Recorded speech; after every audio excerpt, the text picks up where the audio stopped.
অনেক সময় আমরা দেখি যারা সত্যিকার অর্থে বুদ্ধিমান তারা দলবদ্ধ পরিবেশে খুব একটা কথা বলেন না। তারা অনেকটাই নীরব, সংযত এবং পর্যবেক্ষণশীল থাকেন। এই আচরণের পেছনে রয়েছে বেশ কিছু মনস্তাত্ত্বিক ব্যাখ্যা। মনোবিজ্ঞানীরা বলছেন এই নীরবতা আসলে গভীর চিন্তারই প্রতিফলন। বুদ্ধিমান ব্যক্তিরা কথার চেয়ে শোনাকে বেশি গুরুত্ব দেন।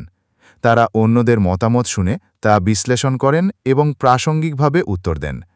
তথ্য সংগ্রহ এবং অনুধাবনের মাধ্যমে তারা পরিস্থিতি ভালোভাবে বোঝার চেষ্টা করেন।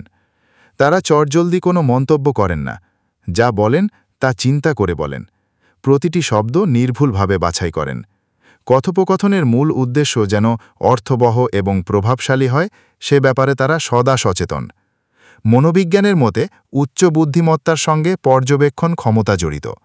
নীরব মানুষরা চারপাশের মানুষ, পরিস্থিতি এবং পরিবেশ বিশ্লেষণ করেন।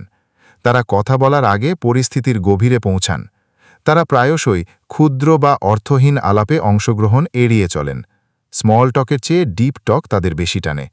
তারা নতুন জ্ঞান, চিন্তা বা অন্তর্দৃষ্টির সন্ধানে থাকেন। মনোবিজ্ঞান বলছে বুদ্ধিমানরা আত্মপ্রচারে খুব একটা আগ্রহী নন।